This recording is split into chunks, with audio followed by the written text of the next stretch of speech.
Dear students, नमस्ते, जय हिंद, जय भारत।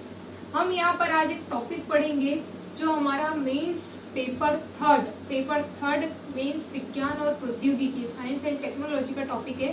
बच्चों, science and technology paper third में आपको कई सारी यूनिट है। Unit first, second, third, fourth, fifth, six, seventh, eight, nine, tenth और सबके नाम भी बताओगे। फर्स्ट में भौतिक विज्ञान, सेकंड में केमिस्ट्री, थर्ड में बायोलॉजी, इस तरह से। तो हमारे यहाँ पर जो यूनिट 6 है उसका एक टॉपिक मैं आज आपको बता रही हूँ। यूनिट 6 जो है वो स्वास्थ्य, हेल्थ से संबंधित हमारी यूनिट है। मैं फिर से बोल रही हूँ, पेपर थर्ड कौन सा है? तो हम यहाँ पर कहेंगे विज्ञान व प्रौद्योगिकी, या इसी को हम कहते हैं साइंस एंड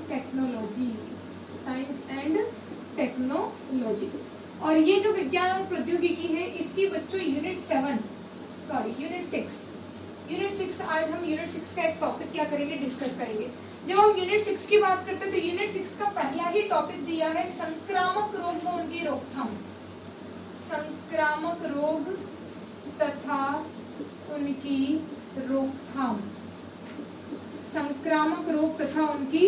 रोकथाम, ये दिया गया है बच्चों यूनिट 6 में।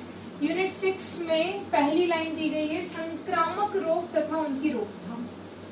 ठीक, अब यहाँ पर सबसे पहले ये तो आपको मैंने इंट्रो दे दी कि पढ़ने क्या जा रहे हैं हम, क्योंकि यही नहीं पता हो तो उसके अंदर पढ़ के क्या करेंगे। तो संक्रामक रोग तथा उनकी रोकथाम, सबसे पहले तो डिसीज क्या होती है ये समझना पड़ेगा। उसके बाद में ये समझना पड़ेगा कि संक्रामक का मतलब क्या है, और फिर आएंगे हम कहाँ पर, रोकथाम पर आएंगे। ठीक है, तो हम स्टार्ट करते हैं हमारा टॉपिक संक्रामक रोग तथा उनकी रोकथाम। कौन से इसका है? यूनिट 6 का। कौन से पेपर का? पेपर थर्ड, विज्ञान और प्रौद्योगिकी। तो बच्चों, सबसे पहले हम यदि बात करते हैं रोग का मतलब क्या, रोग क्या होता है, डिसीज क्या होती है। मैं आपके वाले रोग की बात नहीं कर रही हूँ, विज्ञान में हमारे वाले रोग की बात चल रही है यहाँ पर, है ना। आपके वाले रोग भी पता है। तो यहाँ पर जब हम डिसीज की बात करते हैं, डिसीज या हम कहें रोग, इसका मतलब क्या होता है। तो बच्चों, सबसे पहले इसे हम तोड़ दें। डिस,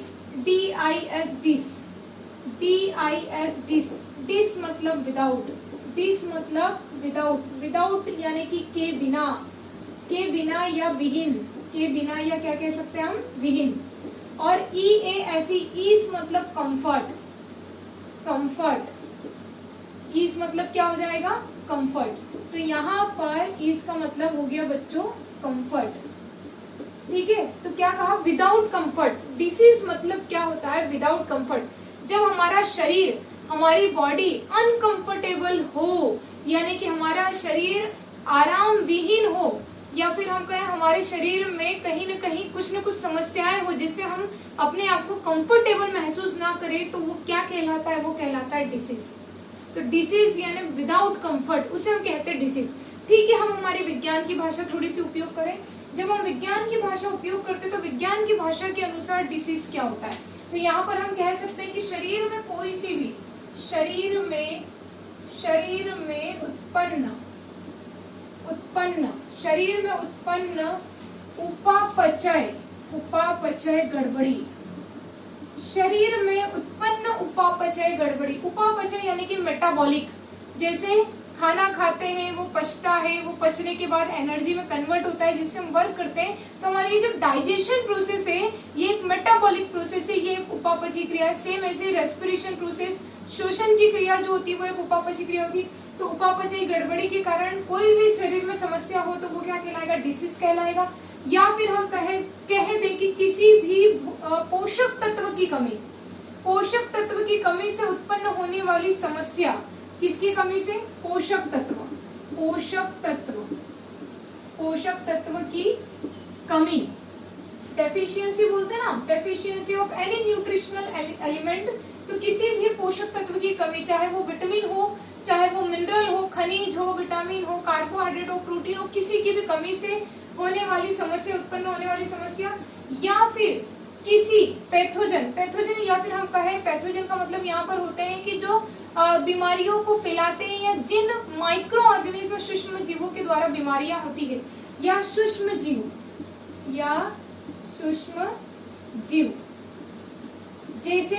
जैसे जैसे विषाणु, आप देख ही रहे हो अभी विषाणु, कोरोना विषाणु, जीवाणु, जीवाणु, कवक यानी फंगाई, परजीवी, परजीवी आदि के द्वारा उत्पन्न समस्या या विकार, आदि के द्वारा उत्पन्न समस्या या विकार क्या कहलाता है? रोग। वैसे विकार या रोग एक ही होता है, रोग कहलाता है। क्या कहलाता है? रोग। क्लियर सभी को यहाँ पर? तो क्या कहा? शरीर में उत्पन्न उपापचय गड़बड़ी, पोषक तत्वों की कमी, सूक्ष्म जीवों जैसे विषाणु, जीवाणु, कवक आदि के द्वारा उत्पन्न समस्या विकार रोग कहलाते हैं। इसके अतिरिक्त कोई वातावरण परिवर्तन होता है, जैसे हम बोलते हैं ना मौसम परिवर्तन से सर्दी जुकाम हो रहा है, तो वातावरण परिवर्तन, कोई दुर्घटना, ये सब रोग की कैटेगरी में आते हैं। तो रोग का मतलब आपको समझ में आया होगा, विदाउट कंफर्ट, विदाउट कंफर्ट शरीर में उत्पन्न कोई भी उपापचय गड़बड़ी वगैरह भी क्या होता है बच्चों? तो रोग कहलाता है। ठीक है, आपके वाले हृदय वाले रोग की बात यहाँ पर नहीं हो रही है। ठीक है, चलो अब यहाँ पर हम क्लासिफिकेशन, ये तो हमने समझा केवल रोग क्या होता है। हमारी हेडिंग है संक्रामक रोग। आगे बढ़ते हैं हम। तो सबसे पहले बच्चों इसे हम देखते हैं कि कितने प्रकार के रोग होते हैं, जिसमें से हमें संक्रामक नाम दिया है। यही टॉपिक बच्चों यदि आप प्री में देखोगे तो वहां पे स्वास्थ्य वर्ड आपको मिलेगी लाइन 7-8 नंबर पे कहीं पर आपको स्वास्थ्य लाइन मिलेगी। तो आपका ये टॉपिक कहीं ना कहीं प्री से भी रिलेट करता है। ठीक है, तो बच्चों जो रोग होते हैं उनको मुख्य रूप से हम 2 भागों में विभाजित कर देते हैं। डिसीज को हम 2 पार्ट्स में डिवाइड कर देते हैं। डिसीज को कितने पार्ट में डिवाइड कर देंगे? 2 भाग में। पहला भाग यहाँ पर हम बोल दें कॉन्जेनाइटल। कॉन्जेनाइटल, अरे ये अंग्रेजी लिख दी, हिंदी में होता है इसका मतलब जन्मजात। जन्मजात, जन्मजात यानी जन्म से। जन्मजात मतलब जन्म से, माता के गर्भ से ही। ठीक है, तो कॉन्जेनाइटल। सेकंड यहाँ पर यदि हम बात करें तो सेकंड होता है बच्चों एक्वायर्ड। सेकंड क्या है यहाँ पर? एक्वायर्ड। एक्वायर्ड मतलब आफ्टर बर्थ, जन्म के पश्चात। एक्वायर्ड का मतलब क्या होता है? जन्म के पश्चात, जन्म के पश्चात। तो डिसीज जो होती है बच्चों 2 प्रकार की होती है। एक जन्मजात होती है जो जन्म से होती है, और एक जन्म के बाद होती है। ठीक है, अब यहाँ पर जन्मजात जो बीमारियां होती है वो कहीं ना कहीं आनुवांशिक रोग होते हैं। जन्मजात बीमारियां कहीं ना कहीं कौन से रोग होते हैं? आनुवांशिक। आनुवांशिक हम बोलते हैं ना, एक पीढ़ी से अगली पीढ़ी में जो स्थानांतरित होते रहते हैं, हेरिडिटरी डिसीज, आनुवांशिक रोग कहलाते हैं ये। ठीक है, ये उपापचय गड़बड़ियों के कारण हो सकते हैं, या फिर कोई बॉडी में सेल्स वगैरह के स्ट्रक्चर में चेंज होने के कारण हो सकते हैं। तो इनका ये जो रोग होते हैं कॉन्जेनाइटल, ये जो आनुवांशिक रोग होते हैं, ये स्थायी होते हैं और इनका आसानी से उपचार नहीं किया जा सकता। लेकिन बच्चों यहाँ पर यदि हम बात करें एक्वायर्ड की, तो ये जो एक्वायर्ड डिसीज है ये भी 2 टाइप्स की होती है। जन्म के पश्चात मतलब इन्हें जन्म के, ये बीमारियां जन्म के बाद होती है। और ये कितने प्रकार की होती है? तो हम कहेंगे ये 2 प्रकार की होती है। कितने प्रकार की होती है? 2 प्रकार की। एक हम कहते हैं कम्युनिकेबल। ठीक है, क्या कहते हैं? कम्युनिकेबल। कम्युनिकेबल। और सेकंड हम कहेंगे non communicable. Non communicable. Communicable and non communicable. Communicable का मतलब क्या होता है? कम्युनिकेबल का मतलब होता है संक्रामक, संक्रामक, संक्रामक रोग। और नॉन कम्युनिकेबल मतलब असंक्रामक, असंक्रामक रोग। तो एक हो गया संक्रामक रोग और दूसरा हो गया असंक्रामक रोग। ये होता है एक पार्ट। फिर बोल रही हूँ, यदि किसी व्यक्ति को, किसी बच्चे को जन्म हुआ 2 साल, 4 साल, 10 साल, 15 साल का हुआ और यदि कोई समस्या हो गई शरीर में, तो वो रोग कहलाएगा। लेकिन वो कौन सा रोग कहलाएगा? तो वो एक्वायर्ड। क्यों? क्योंकि वो जन्म के बाद हुआ। अब बात आती है कि वो संक्रामक रोग है या असंक्रामक। तो संक्रामक का मतलब होता है फैलने वाला। जब एक व्यक्ति से दूसरे व्यक्ति में रोग फैलता है तो उसे संक्रामक रोग कहा जाता है। और जब किसी व्यक्ति को कोई रोग होता है वो दूसरे में ना फैले तो उसे असंक्रामक कहा जाता है। जैसे मानो यहाँ ये है मोटू और ये है पतलू। ठीक, बहुत अच्छी जोड़ी है, दोनों दोस्त है, जिगरी दोस्त है। ये मोटू, फेवरेट मोटू, और ये पतलू। अब बच्चों मोटू पतलू एकदम भयंकर इनकी दोस्ती है। अब ये जो मोटू है, इस मोटू को मान लो कोई बीमारी है, हो गई है, बेचारा क्या करे, इसको खाने की बहुत आदत है, किसी दिन भूखा रह गया, मार्केट में घूम रहा है, इसको कोई बीमारी, मान लो कि बैक्टीरिया से रिलेटेड बीमारी हो गई, बैक्टीरिया जीवाणु से संबंधित कोई रोग हो, मान लो इसे हो गया टीबी, ट्यूबरकुलोसिस, टीबी नाम सुना होगा आपने, तपेदिक भी बोलते हैं, क्षय रोग बोलते हैं, ट्यूबरकुलोसिस बोलते हैं, टीबी बोलते हैं। अब ये मोटू को टीबी हो गई, लंग्स की टीबी हुई है, फेफड़ों की। अब ये पतलू मोटू के पास आ रहा है, पतलू भूखा है, घर से कुछ खा के नहीं आया है, पतलू भूखा है, घर से कुछ खा के नहीं आया, इम्यूनिटी कमजोर है, पतलू मोटू के पास आकर बैठा है, आराम से दोनों बातें कर रहे हैं, मोटू खांस रहा है। तो मोटू जब खांसेगा या छींकेगा तो वाटर ड्रॉपलेट्स जो इसके मुंह से और नाक से निकलेंगे, उनमें उन पानी की बूंदों में बैठे हैं बहुत सारे असंख्य टीबी के बैक्टीरिया, और ये टीबी के बैक्टीरिया, ये वाटर ड्रॉपलेट्स इस पतलू की नाक और मुंह के द्वारा, सांस के द्वारा चले गए कहाँ, इसके लंग्स में। और अगर इसकी इम्यूनिटी वीक है तो कुछ दिनों में ये बैक्टीरिया इसकी बॉडी में एक्टिवेट होकर इसे भी क्या कर देंगे, टीबी कर देंगे। तो ये टीबी पहले पतलू को थी क्या, नहीं थी, किसको थी, मोटू को। मोटू से किसको हो गई, पतलू को हो गई, मतलब फैली कि नहीं फैली, बिल्कुल फैली। तो ये कौन सा रोग कहलाएगा, यही तो कहलाएगा संक्रामक रोग। संक्रामक रोग मतलब ऐसे रोग जो एक व्यक्ति से दूसरे व्यक्ति में फैलते हैं, उन्हें हम क्या कहते हैं, संक्रामक रोग। मैडम कैसे फैलते हैं, अभी बताया मैंने, पानी की बूंद द्वारा। अब ये पानी की बूंद यहाँ से यहाँ तक पहुंची कैसे, वायु द्वारा। तो पहला हम बोल सकते हैं यहाँ पर क्या, वायु, दूसरा हम बोल सकते हैं क्या, जल, तीसरा हम यहाँ पर बोल सकते हैं कीट, इंसेक्ट्स के थ्रू भी हो सकते हैं, दूषित भोजन वगैरह के थ्रू भी हो सकते हैं। तो ये सब संक्रामक रोग को फैलाने वाले क्या है, माध्यम, मीडियम। तो संक्रामक रोग जल, वायु, भोजन, इन सब के माध्यम से एक व्यक्ति से दूसरे व्यक्ति में फैल सकता है। फैलने वाली बीमारियां संक्रामक रोग कहलाती है। लेकिन अब मैंने क्वेश्चन पूछा कि बताओ मलेरिया क्या है, मलेरिया क्या है, मलेरिया संक्रामक है या असंक्रामक। तो अब थोड़ा सा डाउट होता है कि मलेरिया कहाँ फैलता है, हमें हो गया तो हमारे भाई को थोड़ी ना हो रहा, मलेरिया संक्रामक या असंक्रामक। तो मलेरिया भी संक्रामक है, लेकिन कैसा वाला संक्रामक है वो समझना है हमें। मलेरिया भी किसमें आता है, संक्रामक में। तो यहाँ पर संक्रामक रोग का मतलब आपको क्लियर हुआ। अब ध्यान देना यहाँ पर, अब बात करते हैं हम संक्रामक रोग के प्रकार।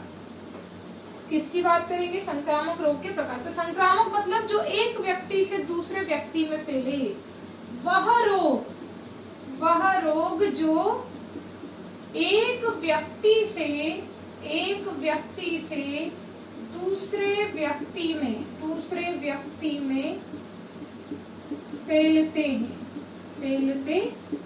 मैडम की हिंदी पे मत जाना, जो पढ़ा रही हो बस उस पे ध्यान देना, ठीक है। जो एक व्यक्ति से दूसरे व्यक्ति में फैलते हैं उन्हें हम क्या कहते हैं, संक्रामक रोग। संक्रामक रोग किसके माध्यम से फैलते हैं, तो जल, वायु, दूषित भोजन, या हम बोल सकते हैं कोई परजीवी, कीट, इन सब के माध्यम से क्या करते हैं, फैलते हैं। क्लियर यहाँ पर।